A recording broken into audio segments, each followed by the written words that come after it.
अणुभाष्य के अधिकरणों की प्रस्तुति के क्रम में आगे जिसका भी क्रम हो वो पिछले सूत्र के साथ संगति बताते हुए आगे के अधिकरण की प्रस्तुति कर।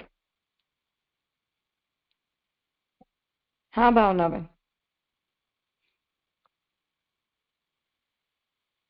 हाँ दंडवत प्रणाम राज। हाँ अपनी આજ્ઞાથી ગુજરાતીમાં કરું છું, ચાલશે ને જીજુ? हाँ हाँ हाँ कोई बात नहीं। આ અધિકરણમાં 5 અંગો હોય છે: વિષય, સંશય, પૂર્વ પક્ષ, ઉત્તર પક્ષ અને સંગતિ એટલે કે સિદ્ધાંત. અણુભાષ્ય 4 ભાગમાં વહેંચાયેલું છે: પ્રમાણ, પ્રમેય, સાધન અને ફલ. આપણે પ્રથમ અધ્યાય જોઈ રહ્યા છે. તે પ્રથમ અધ્યાય પ્રમાણ અધ્યાય છે, સમન્વય અધ્યાય છે. સમન્વય એટલે શું? તો ઉપનિષદના વચનો હોય તેને ગૂંથવાવાળું જુદા જુદા વચનોને સમન્વય કરવો. તે 4 પ્રકારના છે. પહેલું જગત કાર્યરૂપ તરીકે ટ્રીટ કરનારું વર્ણન, બીજું અંતર્યામી એટલે કે સૃષ્ટિ પ્રગટ કરી એમાં પ્રવેશ, ત્રીજું ઉપાસ્ય રૂપ દેવતા, ચોથું પ્રકીર્ણ એટલે કે મિક્સ એન્ડ મેચ કર્યા હોય બધા વચનોને ભેગા કરીને આવી રીતે પ્રથમ પ્રકરણ 4 વિભાગમાં વહેંચાયેલું છે. પ્રથમ અધ્યાયમાં બ્રહ્મના સ્વરૂપનો વિચાર કરેલો છે. સંપૂર્ણ વેદનો અર્થ બ્રહ્મરૂપ જ છે. મહાપ્રભુજીએ સર્વનિર્ણયના પ્રમાણ પ્રકરણમાં લખી છે. શ્રુતિ પ્રકરણમાં નામ રૂપ પ્રપંચ, પૂર્વકાંડમાં ક્રિયારૂપ બ્રહ્મનું નિરૂપણ છે, ઉત્તરકાંડમાં જ્ઞાનરૂપ બ્રહ્મનું નિરૂપણ છે. આવી આજ્ઞા કરી છે. સર્વનો નિર્ણય પુરુષોત્તમજી અહીં લખી રહ્યા છે. સર્વ વેદાર્થ રૂપ જે છે તે બ્રહ્મ જ છે એ બતાવવા માટે આ 4 લક્ષણોથી બ્રહ્મ સંબંધ જેટલા પણ પક્ષ છે તેનો વિચાર સૂત્રમાં કર્યો છે. બ્રહ્મસૂત્રની સંગતિ વિચારી છે. પ્રથમ અધ્યાય સમન્વય અધ્યાય છે. વેદના અર્થનો વિચાર વેદાંત છે. જેટલા પણ વેદ છે બ્રહ્મ જ પ્રમાણ છે. વેદના અર્થનું જ્ઞાન વેદાંતનું અધ્યયન કરવાથી થાય છે. ઉપનિષદના અધ્યયન કરવાથી બધા જ વેદોમાં પ્રમાણ બ્રહ્મ જ છે એમ કહ્યું. આપણે અધ્યાય 1 પાદ 1માં 8 અધિકરણ સુધી જોયું. હવે આ 9મું અધિકરણ આવે છે. 9મું અધિકરણ છે જ્યોતિષ ચરણાભિધાનાત 1.1.3. આ અધિકરણમાં 4 સૂત્રો છે. આપણે જેવી રીતે આગળના 7મા અને 8મા સૂત્રમાં નિર્ણય થયો કે આકાશ શબ્દ જે છે તેનો અર્થ બ્રહ્મ લેવો અને પ્રાણ શબ્દનો અર્થ પણ બ્રહ્મ જ સમજવો. અહીંયા આ અધિકરણમાં પણ પાછો એ જ પ્રશ્ન ઉભો થાય છે અને જ્યોતિ શબ્દનો અર્થ પણ બ્રહ્મપરક લેવો કે જ્યોતિ શબ્દનો અર્થ પ્રકાશ લેવો. ત્યાં પણ અહીંયા મહાપ્રભુજી આ જ નિર્ણય આપે છે કે જ્યોતિ શબ્દને બ્રહ્મપરક જ સમજવું. હવે અહીંયા આ અધિકરણમાં 4 સૂત્રો આવે છે. જ્યોતિષ ચરણાધિકરણમાં એની અંદર 4 સૂત્રો છે. પુરુષોત્તમજી અધિકરણ માલામાં પહેલા સૂત્રમાં કે છે તત્ર પ્રથમ સૂત્રે એતાવાનસ્ય મહિમા ઇતિ મંત્રે ભૂતાત્મા કાનામ ચરણાનામ બ્રહ્મ ધર્માત્વાત જ્યોતિષ શબ્દેન બ્રહ્મેવ ઉચ્યતે ઇતિ નિર્ણિતમ. એતાવાનસ્ય મહિમા આ પુરુષોક્તનું વચન છે. આ મંત્રમાં બતાવેલા પ્રકારથી જે ભગવાનનું ભૂતાત્મા ચરણ બ્રહ્મ ધર્મયુક્ત હોવાના કારણે જ્યોતિ શબ્દના દ્વારા બ્રહ્મ અર્થ જ છે એવો નિર્ણય શ્રી મહાપ્રભુજીએ પ્રથમ સૂત્રમાં કહ્યો. જ્યોતિ બ્રહ્મ જ છે કારણ કે ચરણ બ્રહ્મના ધર્મ કયા છે. હવે અણુભાષ્યમાં આ અધિકરણમાં વિષય બ્રહ્મ જ છે. છાંદોગ્ય ઉપનિષદ 3:13-7 શ્રુતિમાં જ્યોતિષી શબ્દ વપરાયો છે. તે શ્રુતિનો અર્થ આ પ્રમાણે છે: આ દ્યુલોકની પાર, વિશ્વની પાર, સર્વની ઉપર, જેની પાર કોઈ લોક નથી એવા ઉત્તમ અનુત્તમ લોકમાં જે પ્રકાશે છે તે એ જ કે જે આ પુરુષની અંદર પ્રકાશે છે. સંશય જ્યોતિ શબ્દ એટલે સાધારણ જ્યોતિ એટલે કે પ્રાકૃત સમજવું કે બ્રહ્મનું સમજવું. પૂર્વ પક્ષી કહે છે અહીંયા બ્રહ્મનો અસાધારણ ધર્મ નહીં હોવાથી સાધારણ જ્યોતિ એટલે પ્રકાશ સમજવો, બ્રહ્મ નહીં. સિદ્ધાંતિ કહે છે તેને બ્રહ્મના જ અર્થમાં લે છે કારણ કે અહીંયા જ્યોતિ એ ચરણ એટલે પાદ છે એમ કહ્યું છે. પ્રાકૃત જ્યોતિને પાદ હોતા નથી પણ બ્રહ્મમાં તે સંભવી શકે છે. માટે ચરણ હોવા પણ તે બ્રહ્મનો અસાધારણ ધર્મ અહીંયા હોવાથી જ્યોતિ શબ્દનો અર્થ બ્રહ્મ જ લેવો જોઈએ. સિદ્ધાંતમાં તો ચરણ બ્રહ્મનો ધર્મ છે. એનો એક પાદ તે બધા ભૂતો છે. સ્વર્ગમાં અમૃત એના 3 પાદો છે. બૃહદારણ્ય ઉપનિષદ 3:12-6 માં જણાવેલ છે.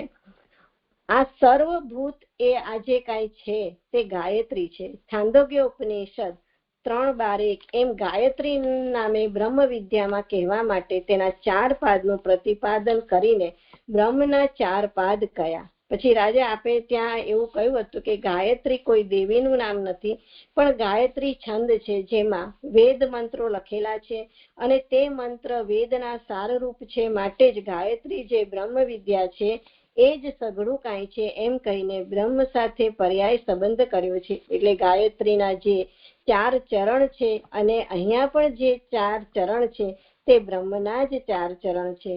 પુરુષોક્તમાં પણ 4 આ આશ્રમના જીવોને પાદ કયા છે. તથા માંડુક ઉપનિષદમાં પ્રણવ તેમજ બ્રહ્મ વિદ્યામાં પણ અ ઉ મ ના નાદથી જે ધ્વનિ પ્રગટ થાય છે એ 4 વિશ્વ, તેજસ, પ્રાગ્ય અને તુર્ય એવા 4 પાદ કયા. તેને જ કાઠક ઉપનિષદમાં 1:3-9 આ 4 અવસ્થાને જ વિષ્ણુનું પરમપદ કહ્યું છે. તેમજ બ્રહ્મપૂછ તૈત્રીય ઉપનિષદ 2:5 કહ્યું છે. ત્યાં પણ આ વાત આવે છે. મોદ ઉત્તર પક્ષ, પ્રમોદ દક્ષિણ પક્ષ અને તેના 2 પાંખો છે, 2 પગ છે. 4 ચરણનો ત્યાં પણ ઉલ્લેખ છે. આ 4 ઉદાહરણોમાં વેદમાં 4 ચરણોની જ વાત આવી રહી છે. અહીંયા પણ એ જ વાત આવી રહી છે કે દ્યુલોક, વિશ્વલોક, ઉત્તમ, અધમલોક છે અને 4થું ચરણ જ્યોતિ છે. વેદની અંદર બ્રહ્મના 4 ચરણનું વર્ણન ઘણી બધી જગ્યાએ આવે છે. શ્રી મહાપ્રભુજી એ આપણને આટલા બધા એક્ઝામ્પલ આપીને બતાવ્યું કે જેટલા પણ એમાં 4 ચરણ બતાવ્યા છે તે બ્રહ્માત્મક બતાવ્યા છે. અહીંયા પણ જે જ્યોતિ શબ્દ આવે છે તેને પણ બ્રહ્માત્મક જ સમજવું જોઈએ. સત્યકામ બ્રાહ્મણમાં છાંદોગ્ય ઉપનિષદમાં 4:4-8 તો બ્રહ્મના 4 પાદનું સ્પષ્ટ રીતે નિરૂપણ કર્યું છે. રાજા તેમાં જે નિરૂપણ છે મેં લીધું છે તો લઈ લઉં. હા, કરો.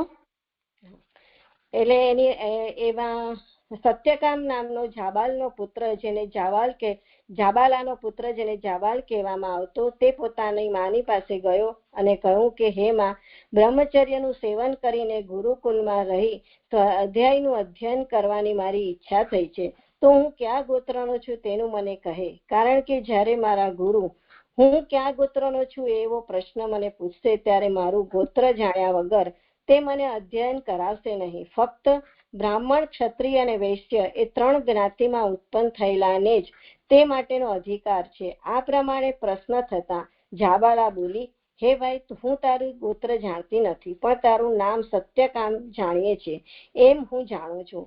પછીથી જાબાલ હરિદ્ર મત ગુરુ પાસે ગયો. પછીથી ગુરુએ તેને પૂછ્યું ત્યારે માતા પાસેથી જે પોતે સાંભળ્યું હતું તે તમામ કહ્યું. પછી તે સત્ય ઉક્તિથી તેના બ્રાહ્મણત્વનો નિશ્ચય થવાથી ગૌતમે તેને ઉપનયન કરાવ્યું. પછીથી ગુરુએ તેને જુદી જુદી 400 ગાયો ચરાવવા આપી અને કહ્યું કે આ જ્યારે 1000ની સંખ્યાની થાય ત્યારે પાછી લાવવી. જાબાલે પણ તે પ્રમાણે આરણ્યમાં મન મૂકીને કરવા માંડ્યું. પછીથી 1000ની સંખ્યા થતા દિશાના વાયુ દેવતા પ્રસન્ન થયા અને ઋષભનો અનુપ્રવેશ કરાવીને કહ્યું, અમારી સંખ્યા પૂરી થઈ છે, માટે અમને આચાર્ય પાસે લઈ જાઓ. હું પ્રસન્ન થઈ છું અને ત્યાં બ્રહ્મના પાદ કયા છે તે કહીશ. તેના જ્ઞાનથી તારું કલ્યાણ થશે. પછીથી દિશાએ પ્રથમ પાદ કહ્યો. તે કહીને વિરમી ગઈ. ત્યાર પછીથી બીજા દિવસે જ્યારે આશ્રમ તરફ તે જતો હતો ત્યારે સાંજની વખતે અગ્નિના સમિધની પછી બીજો ચરણ કયો તેનો ઉપદેશ અગ્નિએ કર્યો. પછીના દિવસે અગ્નિની સમીપે 3જા પાદનો ઉપદેશ કર્યો અને ત્યાર પછીથી મદગુ નામના પક્ષીએ 4થા પાદનો ઉપદેશ બીજા દિવસે કર્યો. આ રીતે સત્યકામ બ્રાહ્મણમાં પણ બ્રહ્મના 4 પાદ સ્પષ્ટ છે. આથી ઉપરની જ્યોતિના જે પાદો કયા છે તે બ્રહ્મના જ છે, કારણ કે પ્રાકૃત જ્યોતિને પાદ હોઈ શકતા નથી. માટે સતચિત આનંદરૂપ બ્રહ્મના જુદી રીતે સમુદાયથી બધા ઉપનિષદોમાં બ્રહ્મના 4 પાદો જણાવ્યા છે. આથી બ્રહ્મ વિરુદ્ધ ધર્માશય છે તથા અંશી હોવાપણું પણ સ્વીકારાય છે. કેવલ અંશો સતચિત આનંદ એ કાર્યરૂપ છે. ચોથું બ્રહ્મ કારણરૂપ છે. સચ્ચિદાનંદ તરીકે પ્રથમના 3 કાર્યરૂપ છે, પછીનો ચોથો કારણરૂપ છે. જગત, જીવ અને આનંદ આ 3 કાર્યરૂપ છે અને ચોથો પાદ સચ્ચિદાનંદ રૂપે બ્રહ્મ પોતે છે. ચોથા પાદનું બ્રહ્મત્વ છે. તેમાં પણ 6 પ્રકારની ગાયત્રીના પાદ, જે ચતુષ્પાદ ગાયત્રીનું વર્ણન આગળ બતાવ્યું કે અ, ઉ અને મ થી જે ઓમકાર બને એનો નાદ એ ચતુષ્પાદ છે. તે ચતુષ્પાદ અમારી જે 4 અવસ્થાઓ થાય છે એને રિલેટેડ કહે છે. ત્યાં જે ચતુષ્પાદ બતાવી છે તેના પણ ભૂત, પૃથ્વી, શરીર અને હૃદય કયા છે. હૃદય રૂપી ચોથા પાદના 6 પ્રકાર કયા છે. વાણી, ભૂત, પૃથ્વી, શરીર, હૃદય અને પ્રાણ. આ 6 પ્રકારો મતલબ કે ગાયત્રીની અંદર જે ઓમ, તત અને સત એમ જે બોલાય છે તે સચ્ચિદાનંદ એને રિલેબલ કરે છે અને એમાંથી જેટલા પણ લોક પ્રગટ થાય છે તેમાં ભૂત પ્રગટ થાય છે, એટલે કે જીવાત્માઓ. પૃથ્વી મતલબ સ્થાન, જે શરીર છે, અર્થાત એ બધા પદાર્થોને ઓળખવા માટે નામ, રૂપ, ક્રિયા આદિ પ્રગટ થાય છે અને તેના રૂપ હોય છે તેવું બતાવીને તેના હૃદયની ગતિનું પણ વર્ણન ત્યાં કર્યું છે. હવા એતસ્યેતાની આ મંત્ર જે છે ત્યાં પંચદેવ પુરુષનું નિરૂપણ કરીને તેના દ્વારા પાદના રૂપમાં વર્ણન કર્યું છે. ગાયત્રીની રક્ષાને માટે બધા કાર્યરત હોય છે. હૃદયના 5 દ્વાર છે, 4 દિશાઓ તથા ઉર્ધ્વમુખનો પ્રદેશ. પૂર્વ દિશામાં પ્રાણ દ્વાર છે, દક્ષિણ દિશામાં વ્યાન છે, પશ્ચિમ દિશામાં અપાન છે અને ઉત્તર દિશામાં સમાન છે અને ઉર્ધ્વમુખ દિશામાં ઉદાન છે. આ 5 દેવ પુરુષો તથા બ્રહ્મ પુરુષો કહેલા છે. આ 5 પુરુષની ઉપાસના પછીથી બ્રહ્મની ઉપાસનાનો અધિકાર પ્રાપ્ત થાય છે એવું જણાવવાને આ અધિકરણમાં જે શ્રુતિ કહેવામાં આવી છે આ 5 થી જ્યોતિ પર છે અને તે હૃદયના અંતઃસ્થાનમાં બિરાજે છે એમ કહે છે. માટે આ જ્યોતિ પહેલા કહેલા અમૃતરૂપ 3 પાદો સ્વર્ગમાં એટલે જનલોક, તપલોક, સત્યલોક નામના ઊંચે આવેલા લોકમાં છે. માટે અહીંયા ચોથા પાદનું વર્ણન છે. તેથી જ્યોતિ પણ બ્રહ્મ છે એવો બ્રહ્મના ધર્મના નિર્ણય માટે આ અધિકરણ છે. ચરણ અર્થ ગૌણ અર્થમાં નથી. 5 દેવ પુરુષોનું નિરૂપણ કરીને તેમના દ્વારા પાદના જ્ઞાન પછીથી અથ યદતઃ પરો જ્યોતિ દીપ્યતે એ વાક્યમાં ચોથા પાદના 6થા પ્રકારનું પ્રતિપાદન કર્યું છે. પછીથી ચોથા પાદમાં 5 પુરુષો છે તેનાથી પર સ્વર્ગની જ્યોતિ 6થો છે તે સર્વત્ર દીપ્યમાન છે એવું નિરૂપણ કરીને તે જ અંતઃપુરમાં ઉપસંહાર કહે છે કે ત્રિપાદસ્ય અમૃતમ દેવી એવું કહેલું હોવાથી આ ત્રિપાદ સંબંધી અમૃત ઉપરના લોકમાં છે. માટે અહીંયા એક પાદનું નિરૂપણ કર્યું છે એ સિદ્ધ છે. માટે પાદો બ્રહ્મના એટલે કે બ્રહ્મને પાદ હોય છે. બ્રહ્મની બાબતમાં પાદની કલ્પના અયુક્ત છે. પાદ હોવા તે બ્રહ્મનો જ ધર્મ છે. જ્યોતિને પાદ હોઈ શકે નહીં. તેથી જ્યોતિ ના પાદોનો ઉલ્લેખ હોય ત્યાં બ્રહ્મવાચક છે એમ માનવું. માટે જ્યોતિ બ્રહ્મ છે. તેથી બ્રહ્મ ધર્મના નિર્ણય માટે આ પૂરું પ્રકરણ આવે છે. અહીં જે ચતુષ્પાદ છે તે ઔપચારિક છે. ઓમકારની જે વિદ્યા છે તેનું નિરૂપણ પણ બ્રહ્મ પરક જ છે એવું સમજવું જોઈએ.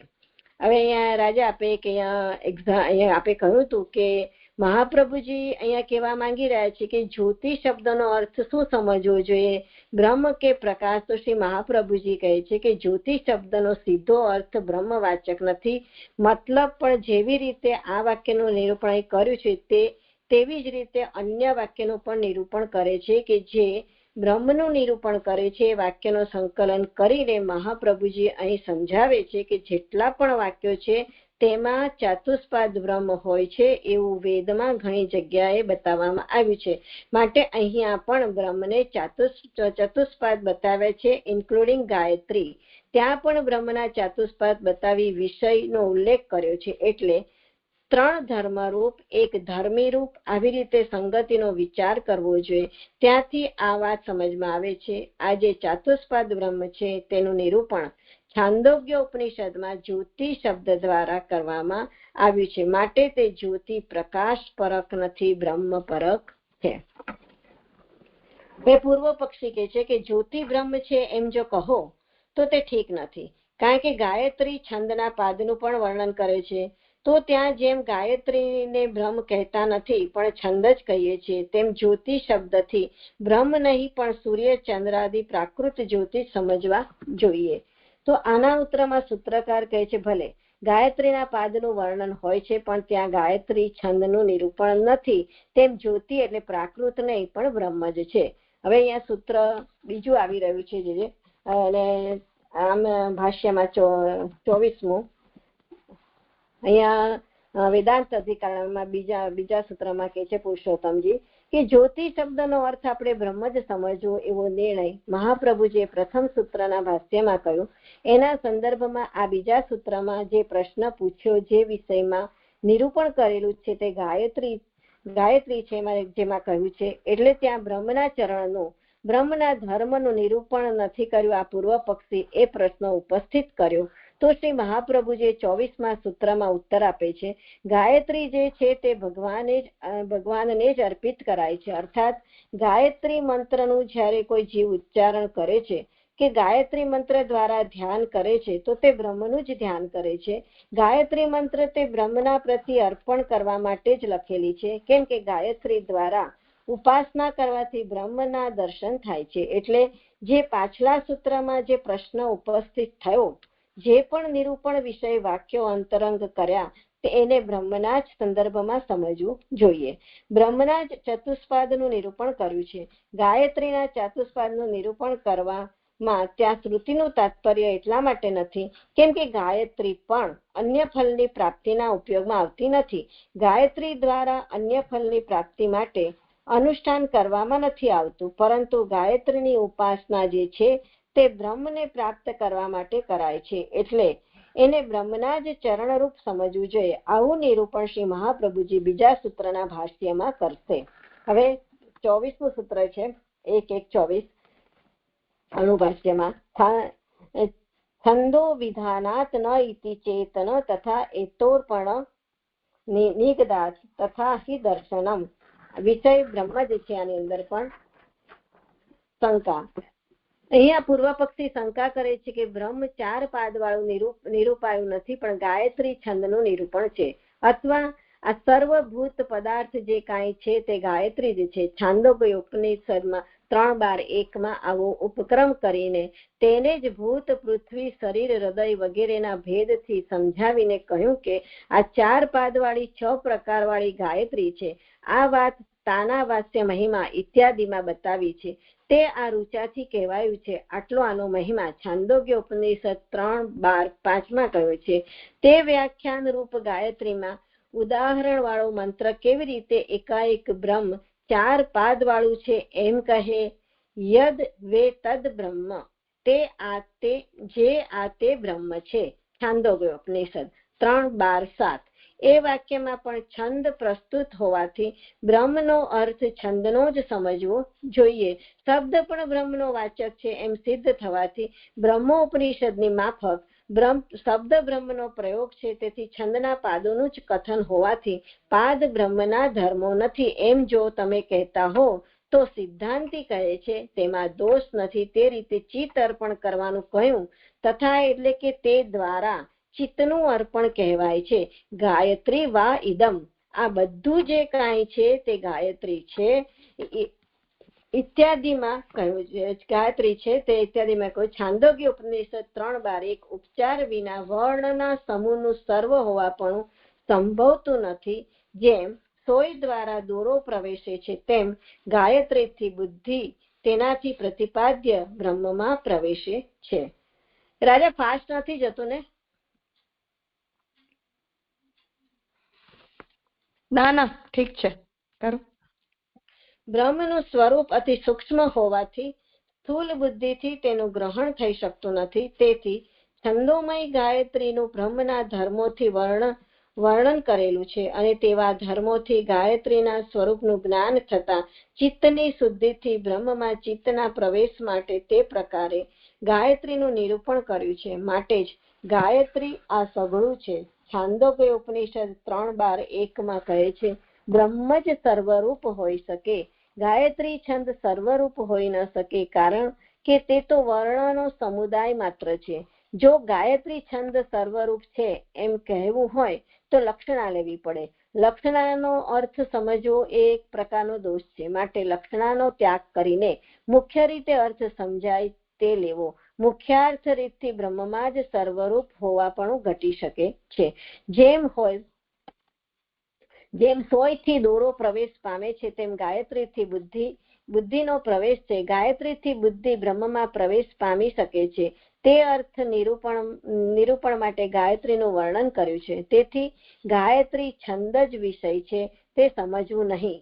વિષય તો બ્રહ્મનો જ છે. ગાયત્રી દ્વારા જ બ્રહ્મનું જ્ઞાન થાય છે. હવે પૂર્વ પક્ષી કહે છે, તમે કહો છો સ્થૂળ બુદ્ધિ બ્રહ્મમાં પ્રવેશ કરી શકતી નથી, માટે તેના પ્રવેશ અર્થ કાંઈ પણ સાધનની જરૂર છે અને તે સાધન તરીકે ગાયત્રી મંત્ર છે. પણ અમને તે સંમત નથી. શા માટે ગાયત્રીને સાધન માનવું જોઈએ? અદ્રષ્ટને તમે સાધન માનો તો શું ખોટું છે? અદ્રષ્ટ એટલે અનેક જન્મના સિદ્ધ થયેલા સંસ્કાર તેની અંદર દરેક કાર્યમાં છે. અદ્રષ્ટનું નિયમન આપણે સર્વત્ર જોઈએ છીએ તો બ્રહ્મમાં બુદ્ધિના પ્રવેશમાં અદ્રષ્ટ જ દ્વારરૂપ સાધન રૂપ છે એમ માનો તો સિદ્ધાંતિ કહે છે, ના, અદ્રષ્ટ સાધન માની શકાય નહીં. જ્યાં દ્રષ્ટ પદાર્થથી જ સંભાવના હોય ત્યાં અદ્રષ્ટની કલ્પના અયોગ્ય છે. કારણ કે ગાયત્રી એ જ સાધન છે, તે જ દ્રષ્ટ પદાર્થ અહીંયા છે, તો પછી તેને મૂકીને અદ્રષ્ટની કલ્પના શા માટે અમે કરવા જોઈએ? માટે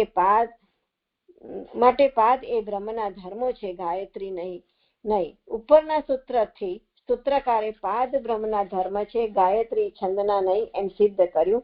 હવે આ દલીલના વિશે સમર્થન પુરુષોત્તમજી અધિકરણમાલામાં તૃતીય સૂત્રમાં કહે છે. હવે તૃતીય સૂત્રમાં પુરુષોત્તમજી કહે છે કે જે આ ગાયત્રી રૂપ છે તે શબ્દ રૂપ છે. ભૂત, પૃથ્વી, શરીર, હૃદય તેના અર્થ રૂપમાં છે. તેને ગાયત્રીના રૂપમાં ના લઈ શકાય એવું શ્રી મહાપ્રભુજી કહે છે. અર્થ જે છે તે વિષય માટે હોય છે, જે તે મંત્રનો વિષય છે. રાજાએ આપણે એક્ઝામ્પલ આપેલું કે અનુષ્ટુપ છંદમાં 16 ગ્રંથ લખાયેલા છે, તો શું 16 ગ્રંથનો વિસ્તારનો વિષય શું અનુષ્ટુપ પરક માનશો કે કૃષ્ણ પરક માનશો? તો આપણે કૃષ્ણ પરક જ માનીશું. તો તે પ્રમાણે અહીંયા પણ શબ્દ ગાયત્રી છે તે છંદ બ્રહ્મ જ છે. માટે અહીંયા જે ચતુષ્પાદનું નિરૂપણ છે તે બ્રહ્મનું જ નિરૂપણ સમજવું જોઈએ એવું શ્રી મહાપ્રભુજી આ 25મા સૂત્રમાં કહેશે. હવે ભાષ્યમાં 1:25 આ સૂત્રમાં કહે છે કે ભૂત, પૃથ્વી, શરીર અને હૃદય ને પાદ કહેલા છે. તે પાદો ગાયત્રીના નહીં પણ બ્રહ્મના જ સંભવી શકે છે. બ્રહ્મના શરીરના જ તો પાદો હોઈ શકે. જ્યાં સુધી મુખ્યાર્થના સંબંધ નથી, બ્રહ્મના તે પાદ છે એમ કલ્પના બંધ બેસતી હોય તો પછી લક્ષણાનો સ્વીકાર કરીને ગાયત્રીની સાથે તેનો સંબંધ છે એમ શા માટે આપણે માનવું? ત્યાં ગાયત્રી મંત્રમાં 4 પાદ છે એમ કહે છે, પણ ગાયત્રી પાદનો અર્થ ત્યાં આપણે બ્રહ્મ જ સમજવું.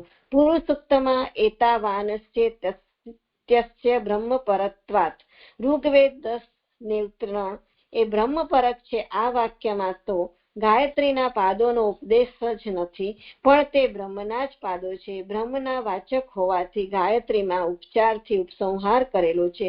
આથી સ્પષ્ટ થાય છે કે અર્થો શબ્દોના પાદ થઈ શકે નહીં, પણ અર્થના જ થઈ શકે, અન્યથા નહીં. એટલે પાદો બ્રહ્મના ધર્મો છે.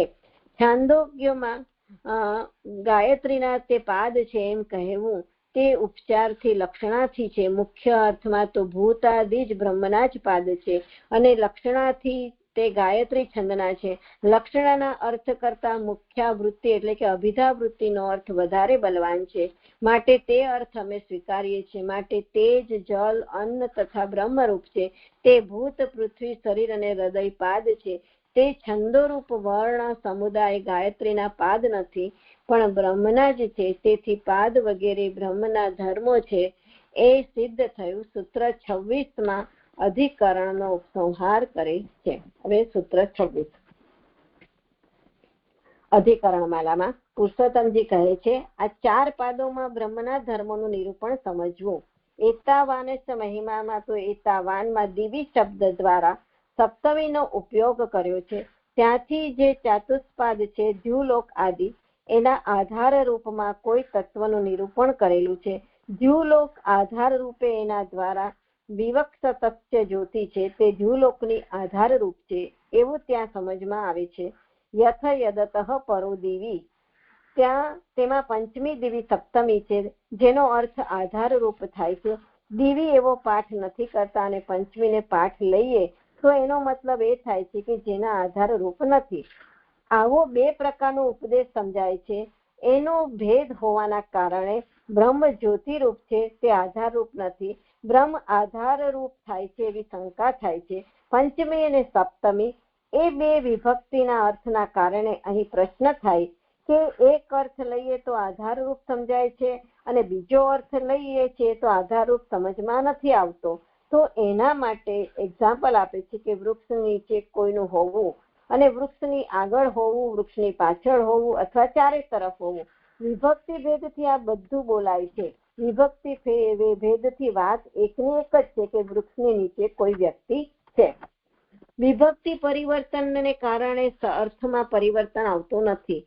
એ જ પ્રકારે અહીંયા પણ સમજવું જોઈએ કે પંચમી કે સપ્તમી વિભક્તિનો પ્રયોગ કરે પરંતુ બ્રહ્મ આધાર રૂપ છે એમાં કોઈ પરિવર્તન આવી રહ્યું નથી. પૂર્વ અધિકરણના ન્યાયે તો જ્યોતિ શબ્દનો અર્થ બ્રહ્મ જ સમજમાં આવી ગયો હતો. તો પણ આ પ્રકરણમાં અંગના રૂપમાં જે વિષય આવ્યો છે ત્યાં શંકા થઈ એટલે એનો વિચાર અહીં કરવામાં આવે છે. તેન સામાન્ય વિશેષ ભાવ પૂર્વ અધિકરણ સંગતિ. એને સામાન્ય અને વિશેષ ભાવથી પૂર્વ અધિકરણ સંગતિ થાય છે. સામાન્ય રૂપથી જોઈએ તો પણ જ્યોતિ શબ્દનો અર્થ બ્રહ્મ થાય છે અને વિશેષ રૂપથી પણ જ્યોતિ શબ્દનો અર્થ બ્રહ્મ થાય છે. એતેન અન્ય અપિપાદ સંબંધાઃ પ્રણવ આદિ વિદ્યા અપી બ્રહ્મપરા ઇત્યપી બોધિતમ.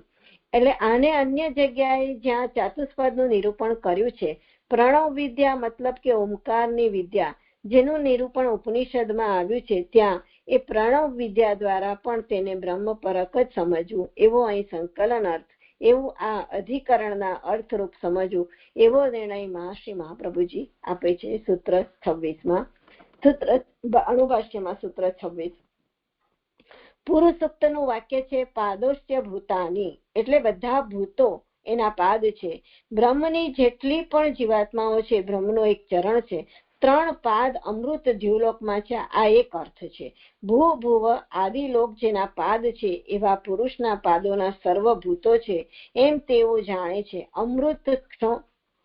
અમૃત ક્ષેમ અભયનું ભૂ ભુવ સ્વઃ એ 3ની ઉપર આવેલો મહરલોકની ઉપર જન તપ સત્ય લોકમાં સ્થાપન કરેલું છે. ભાગવતજી 2:6-18 બીજો અર્થ છે.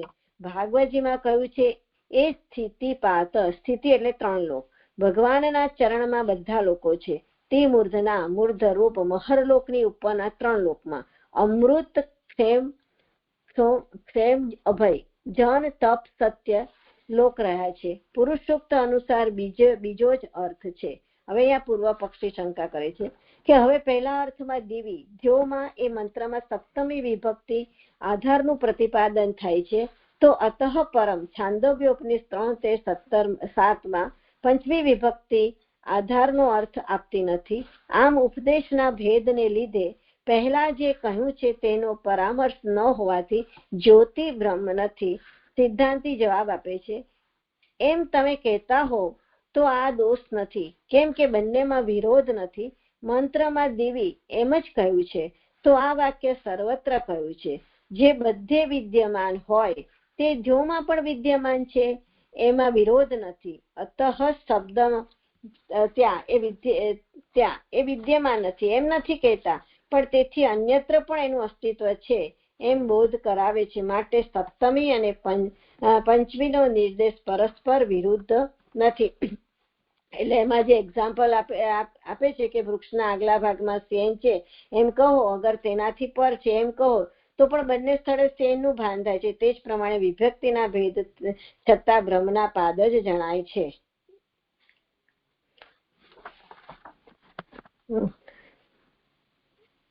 એટલે મંત્રમાં સ્વર્ગમાં જ કહેલું આ વાક્ય સર્વત્ર કહેવાય છે. સર્વત્ર જે વિદ્યમાન છે તેનું સ્વર્ગમાં અસ્તિત્વ હોય તો તેમાં વિરોધ નથી. તેથી શબ્દથી ત્યાં તેનું અસ્તિત્વ નથી એમ નથી, પણ ત્યાંથી પણ બીજે તે છે એમ સમજાય છે. માટે સપ્તમી વિભક્તિ તથા પંચમી વિભક્તિના નિર્દેશમાં વિરોધ નથી.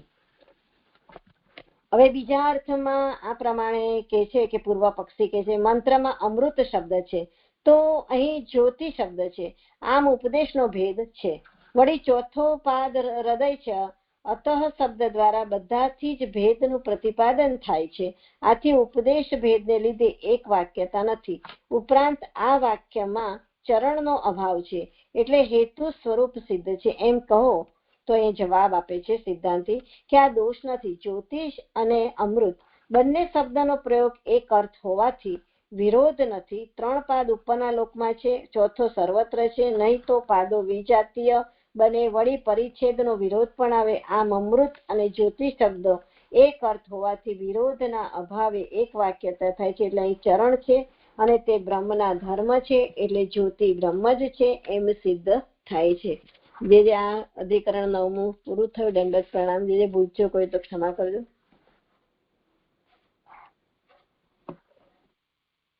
सुंदर निरूपण थयो. किसका क्रम है आगे? પણ જે હિન્દીમાં ન થયું કારણ કે શું છે હિન્દીમાં બોલવા જાય તો વચ્ચે ગુજરાતી શબ્દો આવી જાય ને એટલે સાચે. દંડવત પ્રણામ. કઈ વાંધો નહીં, જેવું ફાવે.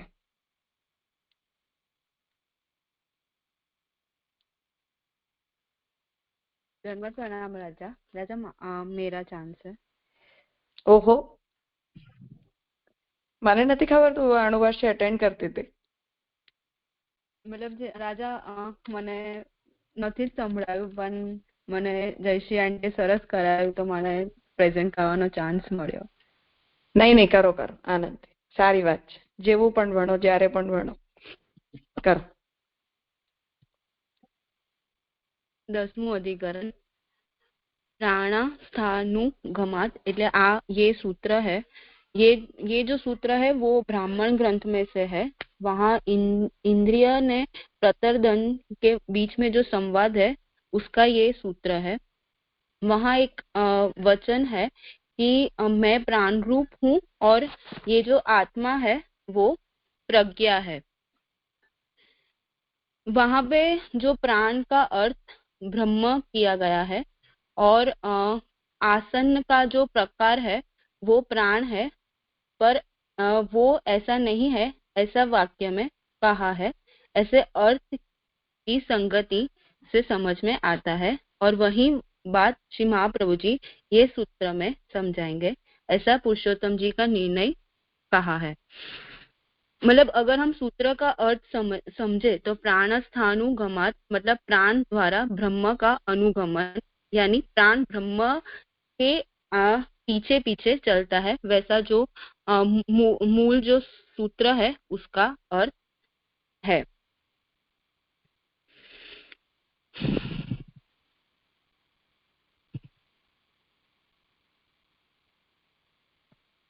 अभी जो विषय है इसमें तो मूल विषय यह है कि प्रतरदन जो है वह लोकपाल ऐसे लोकाधिपति जो वाक्य है उसमें वर्णित है. उसमें वरदान के प्रसंग में मुक्ति ही जानो यही मनुष्य का हिततम मार्ग है, ऐसा जो उपक्रम करके वास्त्र के वध इत्यादि से जो आत्मा की प्रशंसा करी है वो आत्मोपासना के फल रूप है और पापों की श्रृंखला बताई है. तो ये फल रूप वाक्य हुआ.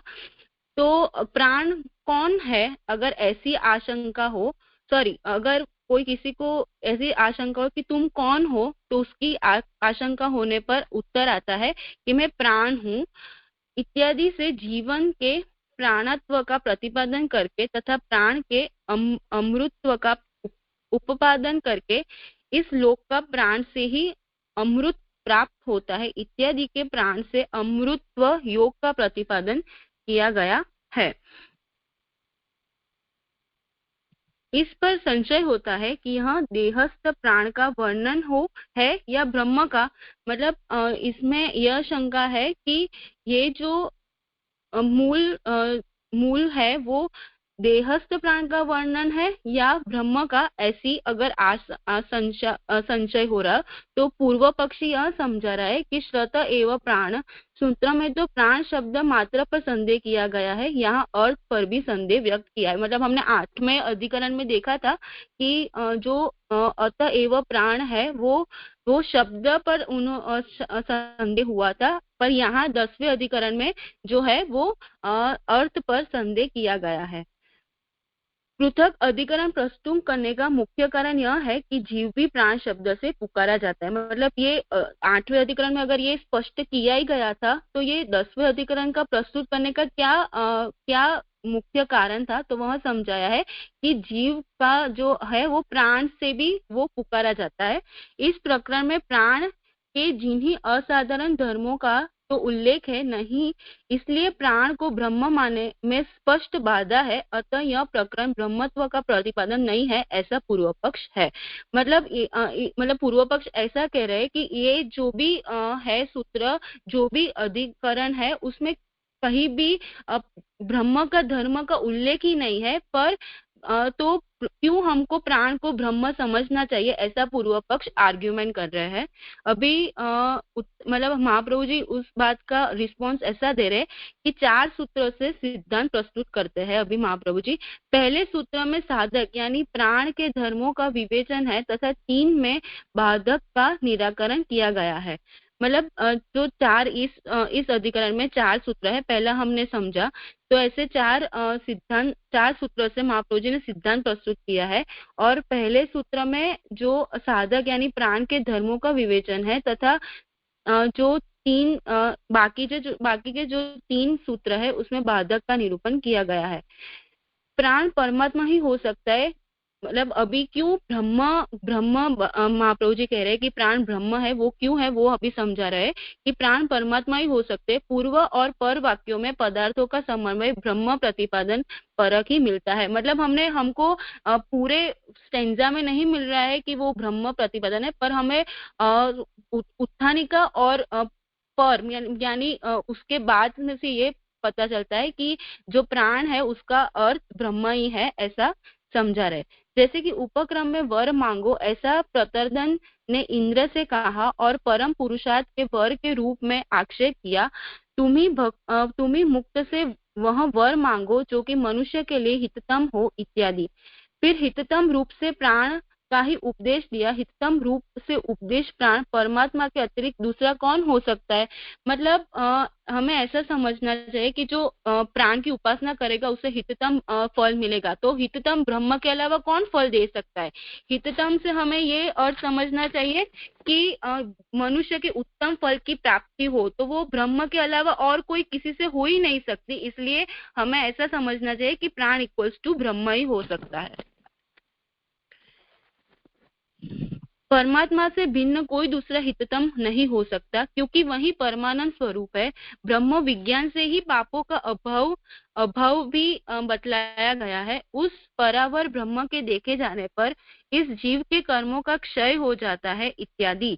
मतलब क्यों ब्रह्म समझना चाहिए, उससे ये प्रमाण देते हैं कि जो परावर ब्रह्म के देखे जाने पर जीव के कर्मों का क्षय हो जाता है, ऐसे हिततम ब्रह्म की उपासना से होता है। ये सब कह रहे कि प्रज्ञात्मत्व भी परमात्मा में ही संभव है। मतलब जो प्रज्ञात्मक का हमें यह अर्थ समझना चाहिए कि बुद्धि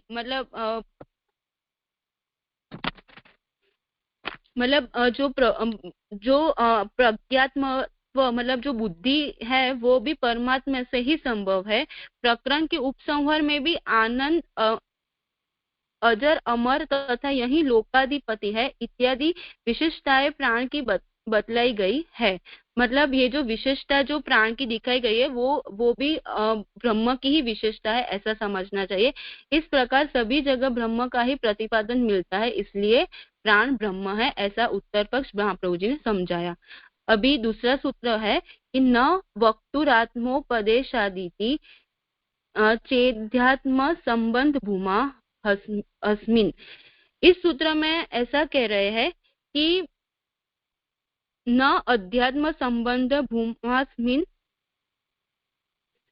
सॉरी, मतलब अभी पूर्व पक्ष विरुद्ध तर्क प्रस्तुत करते कि जो यह कहा कि प्राण ब्रह्म है तो कथन ठीक नहीं है, क्योंकि प्रसंग में वक्ता अपने आत्मा के रूप में प्राण को बतलाए। मतलब ये जो है वो इंद्र, मतलब ऐसा इसमें व्याख्यान आ रहा है कि इंद्र ऐसा प्रतिज्ञान से कह रहे हैं कि मैं आत्मा हूँ। तो उसमें ऐसा समझ में कि इसमें ब्रह्म का कहाँ पे कथन है, नहीं है, तो वो अपने आप को कह रहा है। तो वक्ता इंद्र है जो कि मुझे ही जानो, मैं ही प्राण हूँ, प्रज्ञात्मा मेरी अमृत आयु की ही उपासना करो इत्यादि रूप से अपने आत्मा को ही प्राण बतला रहा है। फिर प्राण ब्रह्म कैसे है, मतलब पूर्व पक्ष ऐसे कह रहे कि इंद्र ही प्राण है, ऐसा कह रहे, तो ब्रह्म कैसे हो सकता है, ऐसी शंका प्रस्तुत कर रहे। तथा जैसे कि वाणी की गाय की तरह उपासना कही गई है, वैसे ही देवता की प्राण की तरह उपासना प्रतीत होती है। मतलब जैसे वेद की गाय की तरह उपासना कही है, वैसे देव, मतलब इधर गौ का अर्थ आपने समझाया था जैसे कि गौ मतलब वाणी हो सकती है, या फिर वेद को भी गौ बोल सकते हैं, ये सब भी अर्थ हो सकते हैं। तो उसकी तरह उपासना बताई गई है, वैसे ही देवता की प्राण की तरह उपासना प्रतीत होती है। अन्य जो ब्रह्म धर्म है वे प्राण के अपने ही है, इसलिए इस प्रकरण को ब्रह्मोपाख्यान कैसे कर सकते हैं। मतलब ये जो ब्रह्म धर्म है वो प्राण ही है, तो फिर इसे ब्रह्मोपाख्यान हमें क्यों कहना चाहिए, ऐसी शंका पूर्व पक्षी प्रेजेंट कर रहे हैं।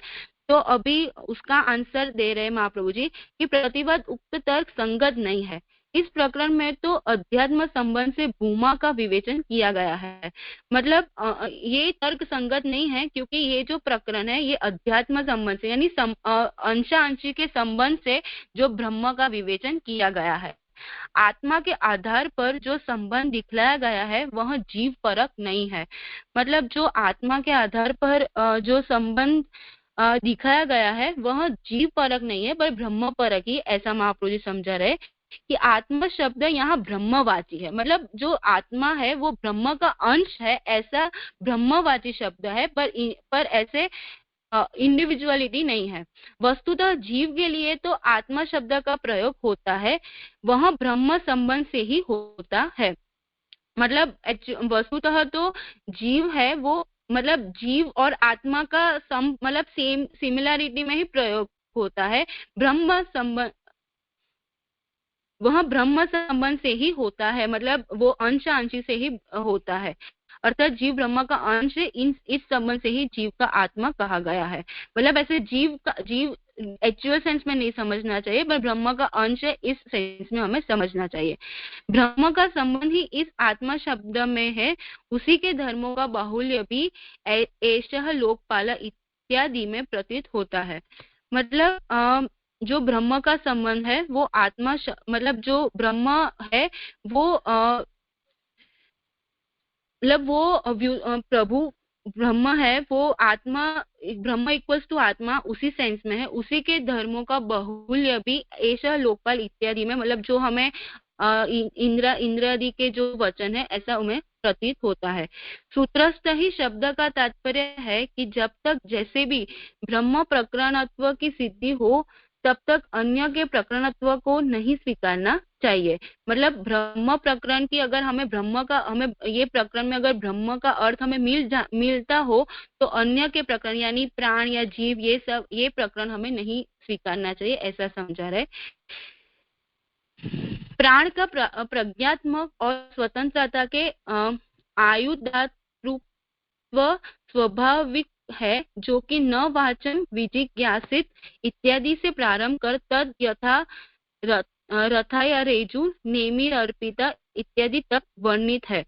मतलब ये जो प्राण है उसका गुण जो बताया है वो प्रज्ञात्मक और स्वतंत्रता जो बताया है वो गुण भी ब्रह्म का ही गुण है, ब्रह्म से ही आया हुआ है, ऐसा समझा रहे। इसमें कहा गया है कि जैसे कि नाभि में सारे सन्निविष्ट है, वैसे ही समस्त भूत समुदाय प्रज्ञा मात्र प्राण में सन्निविष्ट है। मतलब जैसे मतलब ये एग्जाम्पल से समझा रहे कि जैसे कि नाभि में से सारे सन्निविष्ट है, वैसे ही जो समस्त भूत समुदाय है वो प्रज्ञा मात्र जो प्राण है उसमें सन्निविष्ट है। मतलब वो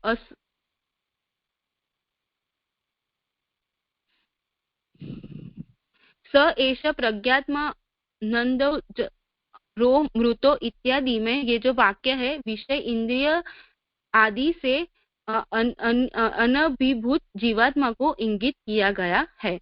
उसी को परमात्मा से संबंध बतलाते हुए सम आत्मेति विद्याता ऐसा उपसंहार किया गया है। इस प्रकार पूरे प्रकरण में अध्यात्म संबंध से ही बाहुल्य है, जिससे कि ब्रह्मोपदेश ही निश्चित होता है। मतलब इसमें ये महाप्रभु जी कह रहे हैं कि इसमें से प्राण का अर्थ अध्यात्म संबंध यानी अंश और अंशी के संबंध से ब्रह्म ही बताया गया है, ऐसा कहा है। प्रकरण के ब्रह्म परक स्वीकारने से वक्ता इंद्र का जो स्वात्मोपदेश है उसका क्या समाधान होगा, इसका उत्तर देते हैं। मतलब फिर हमारा जो वक्ता जो इंद्र है उसका क्या एट लास्ट समाधान होगा, तो वो अभी आगे के सूत्र से दे रहे, आगे से सूत्र से उसका समाधान दे रहे कि शास्त्र दृष्ट्वा तुपदेशो वामदेव वत्, यानी पूर्व सूत्र से जिसका परिहार न हो सका, इस सूत्र से उसका परिहार किया गया है। यही सूत्रस्थ तू शब्द का तात्पर्य है। मतलब अगर किसी को नहीं समझ में आया जो महाप्रभु जी ने समझाया, तो अभी आगे इस सूत्र से आगे और डिटेल में समझा रहे कि उक्त दोष व्यवहार दृष्टि से उपदेश देने पर ही हो सकता है। यदि किसी अंतर्दृष्टा ऋषि द्वारा अहम ब्रह्म का उपदेश दिया जाए तो वह दोष नहीं है। मतलब अगर ये जो अगर प्रॉब्लम हो है कि मैं इंद्र हूँ, मतलब तो वो व्यवहार दृष्टि से प्रॉब्लम है, पर वेद दृष्टि से नहीं है, क्योंकि वो जो ऋषि है वो ब्रह्म का ज्ञान है उसे, और वह जानता है कि वो ब्रह्म मतलब उसको ब्रह्म दृष्टि हो गई है, इसलिए उसमें कोई भी प्रॉब्लम नहीं है। जैसे कि तत्वमसि अयमात्मा ब्रह्म इत्यादि वाक्यों से जो जीव का ब्रह्मत्व ज्ञात होता है, उसमें अधिकार में ही शास्त्र प्रवृत्ति होती है। इस नियम के अनुसार अपने में ही ब्रह्म अवगति दिखलाई गई है। मतलब वो अपने को ब्रह्म ही समझ लेता है। ऐसे जो तत्वमसि जो वाक्य है वैसे हमें समझना चाहिए। प्रतर्दन का जो इंद्र से जीवात्वा गति का उपदेश मिला, वह उपासना या मोक्ष की दृष्टि से नहीं था। मतलब जो प्रतर्दन को जो मतलब इंद्र ने जो प्रतर्दन से बोला वो जीवात्व गति से उपदेश नहीं मिला था, पर मतलब मोक्षी दृष्टि से नहीं मिला था, पर वो उनको इंद्र को यह ज्ञान था कि मैं ब्रह्म हूँ, उस दृष्टि से मिला था। तत्वमसि इत्यादि में शास्त्र की भी ऐसी दृष्टि नहीं है। केवल सर्वज्ञत्व और ब्रह्मत्व आदि परस्पर विरोधी अंशों से रहित निर्विशेष चैतन्य मात्र जीव का निर्विशेष चैतन्य मात्र ब्रह्म में ऐक्य ही, यही तत्वमसि इत्यादि वाक्यों के अर्थ से अवगति होती है। मतलब जो आत्मा है वो चिदंश है, प्रभु का चैतन्य का अंश है। इस गति से जो भी सिमिलैरिटी है ब्रह्म और जीव में, तो उस सेंस में इधर साम्यता दिखाई गई है। आनंद अजर अमर आदि ब्रह्म धर्मों के ऐक्य की अवगति होती है, ऐसा नहीं कर सकते। मतलब सभी गुण धर्म ब्रह्म के हैं, वो मतलब जीव में आ गए ऐसा नहीं होता। सिर्फ चिदंश के सेंस में ही सिमिलैरिटी है ब्रह्म और जीव में। ऐसी आशंका करके परिहार करते हुए सूत्रकार कहते हैं कि वामदेववत, मतलब वामदेव जी का एग्जाम्पल दे रहे कि जैसे उनके उनको अनुभूति हो गई थी कि वह ब्रह्म है, तो वैसे ही ये बात है कि चैतन्य का मतलब चैतन्य उनको ब्रह्म की अवेयरनेस हो गई थी। ऋषि वामदेव ने ऐसा अनुभव किया कि मैं ही यही मनु था और सूर्य था। जो ऐसा जानता है वह सब कुछ हो जाता है। इस वाक्य में सब की अनुभूति होने से सर्वभौम भाव खिला हुए समस्त जगत की ब्रह्मात्मक एकता का प्रतिपादन किया गया है। मतलब ऋषि वामदेव जी थे, उन्होंने ऐसा अनुभव किया था कि मैं ही मनु हूँ और मैं ही सूर्य हूँ। तो यह ऐसा जानते थे और वह सब वो मतलब ऐसा जानते और वो सब कुछ यहाँ बने हैं। इस वाक्य जो है वह सबकी अनुभूति होने से वह सर्वभौम भाव, मतलब वो उनको सर्वात्मक भाव उनमें आ गया था और समस्त जगत की ब्रह्मात्मक जो एकता है उसका वो प्रतिपादन किया था।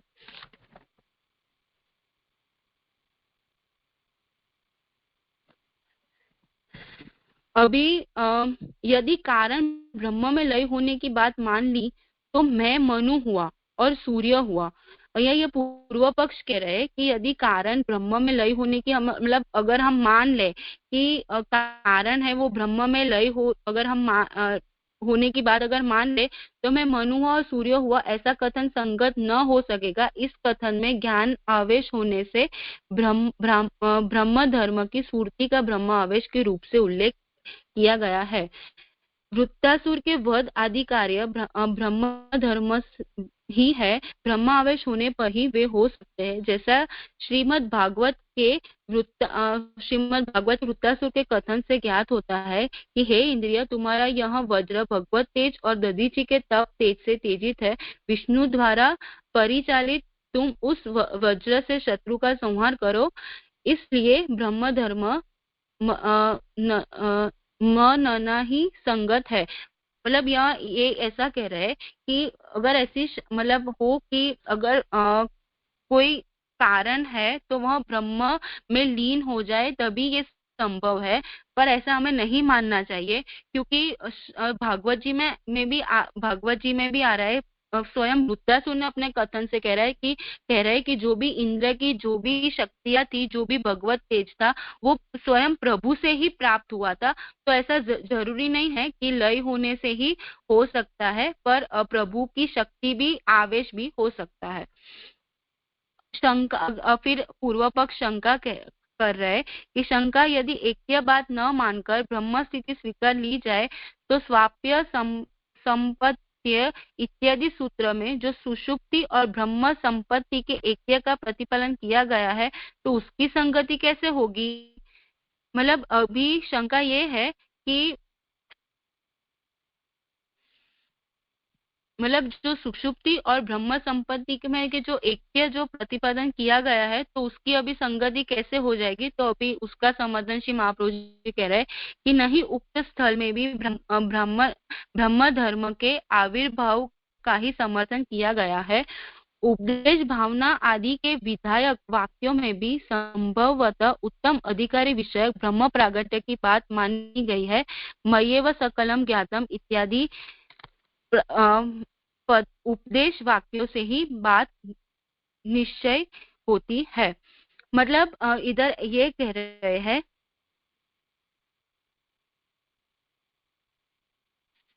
कि ब्रह्म धर्म का मतलब जैसे हमने समझा कि स्वयं वृत्तासुर ने बोला कि जो भी इंद्र ने जो भी शक्तियां थी वो प्रभु की ही दी हुई थी। तो वही बात ये इधर कह रहे हैं कि ब्रह्म धर्म के आविर्भाव से ही जो है वो होता है, पर लीन होने की आवश्यकता नहीं है। यह बात आई। अभी इहेव समवनीयन्ते प्राणः ब्रह्म व सन ब्रह्मप्यति इत्यादि में भी आविर्भाव ही बतलाया गया है। प्रायः सभी का आविर्भाव नहीं होता, इसलिए सूत्र में फल रूप से उसका विवेचन नहीं किया गया है। जीवन मुक्त जीवों की भी परम मुक्ति बतलाई गई है, इसलिए भी इसका फल रूप से विवेचन नहीं किया गया है। मतलब ये जो वाक्य है ये व समन्यन्ते प्राण, जो इसमें भी आविर्भाव ही बतलाया गया है, मतलब प्रभु की शक्ति का आविर्भाव ही बताया गया है।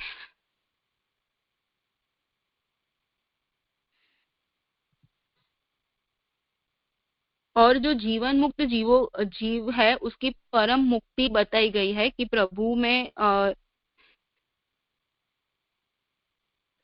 मतलब जीवन मुक्त जीवों की परम मुक्ति अब बताई गई है, इसलिए इसका फल रूप से विवेचन नहीं किया गया, ऐसा बता रहे राजा। ये मुझे अच्छे से समझ में नहीं आया। अभी आगे मतलब अभी समाधि समाधि का विवेचन कर रहे हैं कि असंप्रज्ञात समाधि की तरह, मतलब समाधि दो टाइप की होती है कि संप्रज्ञात और असंप्रज्ञात। संप्रज्ञात यानी जो ध्यान करता है उसमें उस आत्मा और देह में कोई भी भेद नहीं होता, और असंप्रज्ञात मतलब उसमें सॉरी, ध्यान करता और आत्मा और देह में भेद उसको दिखाई देता है, और असंप्रज्ञात में आत्मा आत्मा और देह का भेद नहीं होता है, वह असंप्रज्ञात समाधि होती है। तो अभी उसके बारे में आगे कह रहे हैं कि असंप्रज्ञात समाधि की तरह आविर्भाव दशा में भी शरीर का असंश्लेष नहीं होता, क्योंकि उसमें कोई वियोजक तो होता नहीं, इसलिए वागादि इंद्रियों का ही लय होता है। मतलब यह ऐसा कह रहा है कि असंप्रज्ञात समाधि में तो कोई भी भेद नहीं रहता, तो भी जो है वो जीवन मुक्ति अवस्था तो रहती है। उनकी जो स्थूल देह है उसका वो स्थूल देह तो रहता ही है। सॉरी, हाँ, स्थूल देह रहता है उसमें, पर वो जीवन मुक्ति अवस्था होती है। यह मुक्ति की पूर्व अवस्था है, इसलिए मुक्त जीव अर्चिर आदि गति भी नहीं बतलाई गई है। अर्थात जब जीव को ब्रह्म भाव की प्राप्ति हो जाती है तब उसकी अचिरागति होती ही क्यों।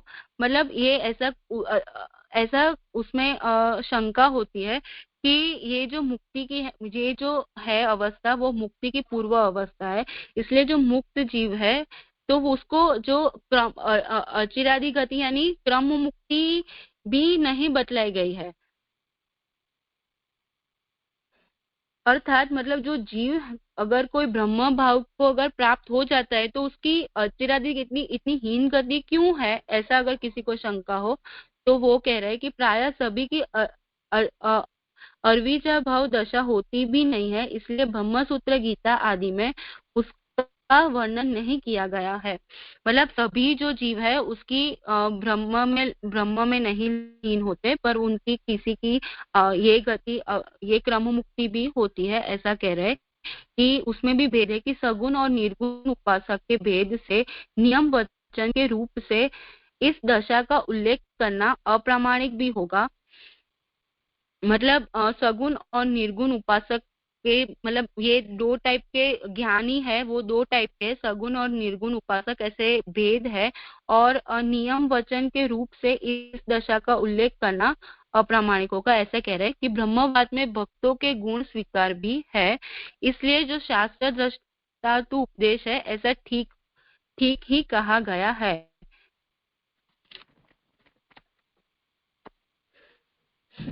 मतलब सगुण उपासक की ही मतलब जो सगुण उपासक है उसको अचिरादि गति होती है, और निर्गुण उपासक की नहीं होती है, उसकी ब्रह्म में लीन होती है। राजा क्षमा राजा, मारी બહુ બધી ભૂલચૂક છે રાજા, આ આગળનું સૂત્ર નેક્સ્ટ ક્લાસમાં કરી શકું? हाँ, कल कर लेना।